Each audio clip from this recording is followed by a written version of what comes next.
welcome to lecture 2.3 of this course. It's the third and final module of unit 2, which is on basic definitions and concepts. So in this module, we will review concepts pertaining to signal representations, complex numbers, dot products, and projections, and conclude with a quick review of the linear independence and what's known as a basis. Now, these are actually essential at various points in the course. When we apply these concepts, you'll realize the importance of whether it's of these points that we are going to review today. So the first topic of interest to us in this module is the signal representation, because the entire analysis is based on how we represent the signal. That's a very important point to keep in mind. Whenever we are analyzing a signal, behind the scenes is a signal representation that's working for you. Depending on how you represent the signal will be your analysis. We are particularly interested in periodic signals. Of course, you may ask, what about aperiodic signals? Well, aperiodic signals can be in turn expressed as a weighted combination of periodic signals. That's the basic idea in Fourier transforms as well. So we'll start with periodic signals.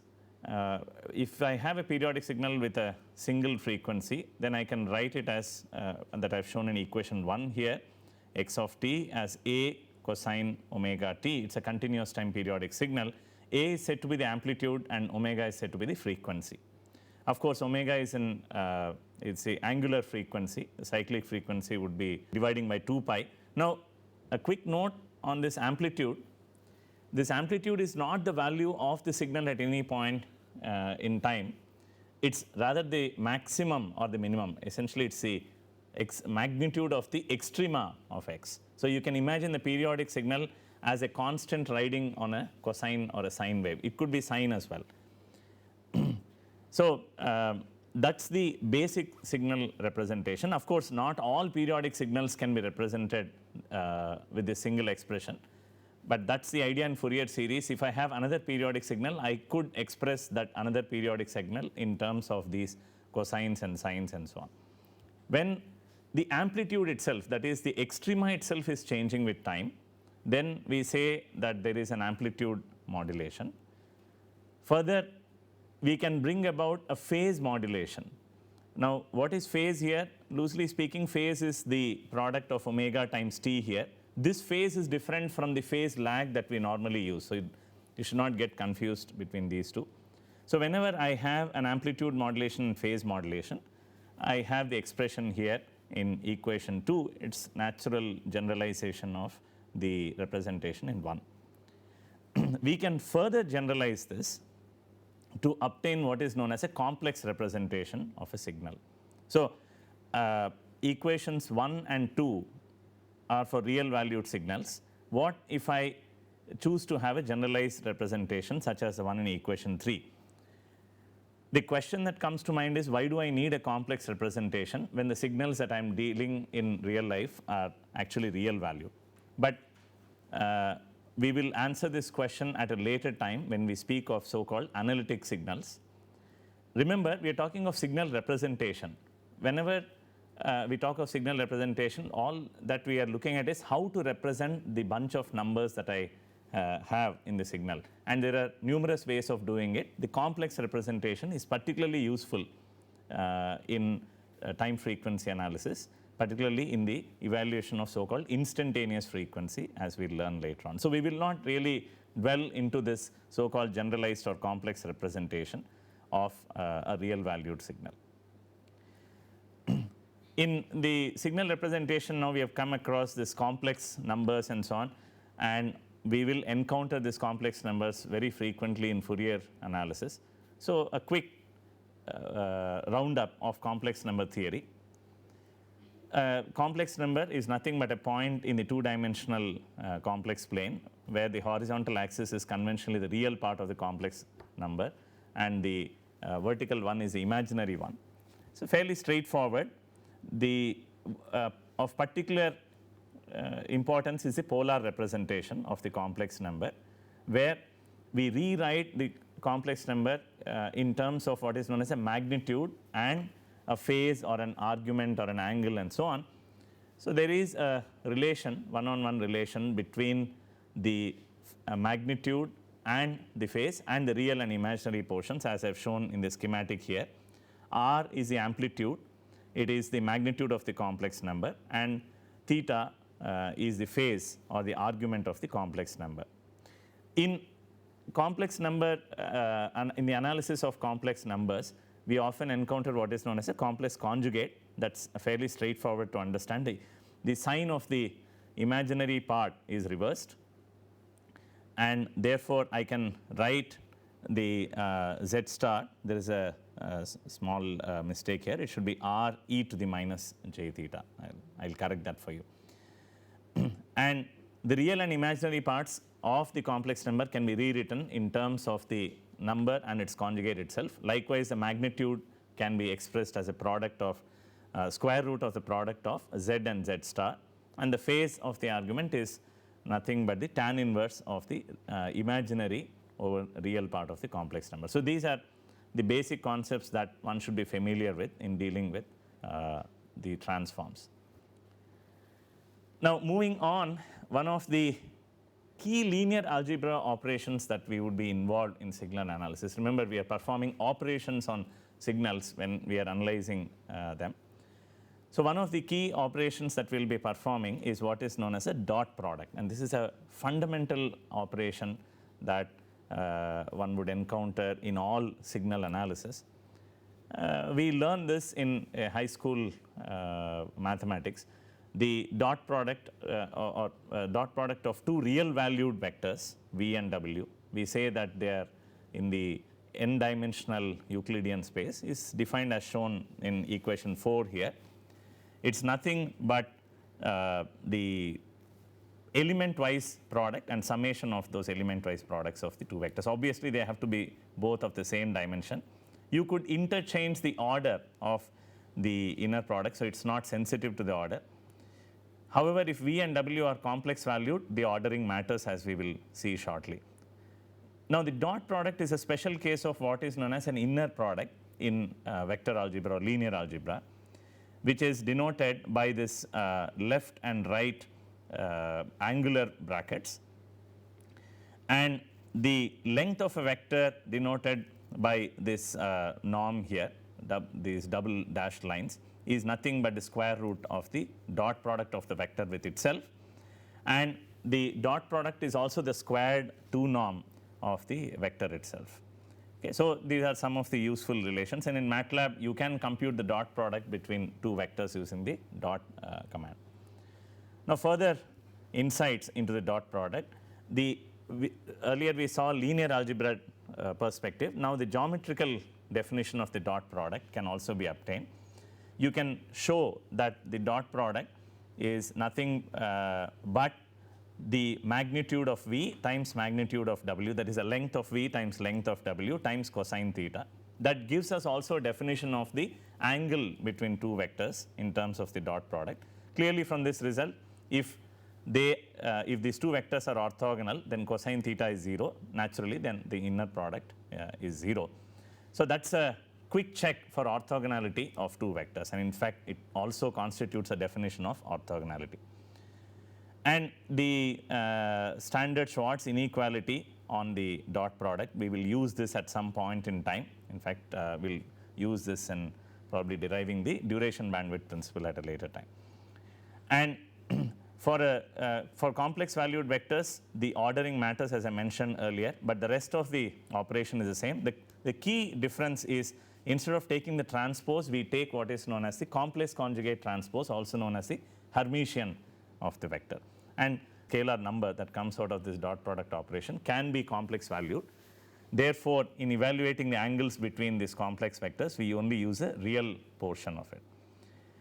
So that's the prime difference now between the dot product of real numbers and complex valued vectors and real valued vectors. Okay. So as I said, the dot product is a generalization of an inner product, and very often we will work with inner products. Whenever I'm looking at a signal transform, whether it's Fourier transform or wavelet transform and so on, I work with express the signal as a linear combination of some basis functions or analyzing functions and so on. The coefficients of these expansions, it turns out, are evaluated by first evaluating the inner product between the signal and the analyzing function itself. You will see this in module 3.1.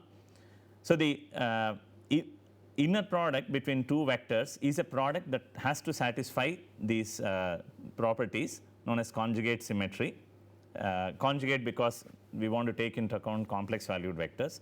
Positive definiteness, which means the inner product of a vector with itself can be non-negative, and if it is 0, then it can only occur under trivial conditions, and it has to satisfy linearity. So although I say linearity in the first argument, it has to actually be linear in both arguments, but if you bring in the conjugate symmetry into picture, you can show that it will also be linear in the second argument. Now it's easy to verify that the dot product satisfies all the above properties and therefore is one of the possible inner products. You can actually define an inner product that is not a dot product, and I've given an example here. I leave it to you to verify that this indeed satisfies all the three properties here. The inner product between two functions, remember there is a difference between vectors and functions. Functions are defined here, functions are defined over a continuum, and therefore you can think of these functions as infinite dimensional vector vectors. If these functions are in the Hilbert space, which means there is an inner product that's defined and there is a finite norm that is induced by the inner product, that also exists, and certain other properties satisfied. I recommend you to look up a book on linear algebra that talks about Hilbert spaces. If these two functions live in the Hilbert space, then the inner product is defined in this fashion, and we will keep using this inner product many times. If you recall, I had defined a continuous time wavelet transform for the continuous time wavelet transform for you in the introductory lecture, and you can relate f is taken by the signal, the role of f is taken by the signal, and the g is replaced by the wavelet itself. So the continuous wavelet transform can be viewed as an inner product between the signal and the wavelet itself. Although dot products are special cases of inner products, we will use these two terms interchangeably. Okay. So whenever we say inner product, unless otherwise specified, we mean dot product and so on. So moving on to projections. So we have defined what's a dot product and what's an inner product, and now we want to move on to projections. Now the projection is a very important concept in signal analysis, because projections are nothing but approximations, as I will explain to you shortly. In fact, all transforms can be viewed as projections of the signal onto the analyzing function or the basis function. All right. So there are different kinds of projections that are possible. You can have orthogonal projection, you can have an oblique projection. Very often we work with orthogonal projection, but there are of course many situations where oblique projections are involved. So let's understand what's the orthogonal projection. Let's take a look at the schematic that I show here on the left. There is a vector v, and I'm projecting this vector v onto the vector w, and I have indicated here this distance here, this length, as being the orthogonal projection of v onto w. All right. Now what we are doing here is we are dropping a perpendicular from the from v, from where the arrow ends, and onto w, so that it's perpendicular to w, and therefore it is called the orthogonal projection. The other term for projection is shadow. When we walk on the road in daylight or sometimes even in any light, we see our shadow on the road. That's a projection of the three-dimensional body onto the two-dimensional plane, which is the road, right? So here I'm projecting v onto w. I can also project w onto v. Nothing prevents me from doing that. Now this is called the orthogonal projection because simply I'm dropping a perpendicular here. I might as well draw any line from the tail, the arrow of v, the head of v, onto the w, then it becomes an oblique projection. I will show that to you on the board. So when I have a vector v like I have on the schematic, and this is the w here, right, then right now I have a perpendicular dropping from here, and this is called the orthogonal, this length is called the orthogonal projection. But I could draw many lines this way, and each at a certain angle, right. So there is a certain angle to all of this. We call all these other projections as oblique projections. And these oblique projections are defined with respect to another vector that's running parallel to this. So the oblique projections will also involve what is known as a third vector, but we don't define that here. Now, the scalar projection can also be given a vector interpretation by saying that this is nothing but another vector in the direction of w, and that becomes a vector projection. So the only difference between the scalar projection and the vector projection is that there is no direction to this number, it's a number, but here there is a direction to this number, clearly indicating it's in the direction of w, all right. And that's the reason you see in the vector projection there is a multiplication with w by its own magnitude. So you are essentially multiplying this number with a unit vector in the direction of w. So that's why it's called a scalar and a vector projection. And so otherwise these two schematics look alike. Now, a very interesting property of this orthogonal projection is that it is the best approximation of v using w.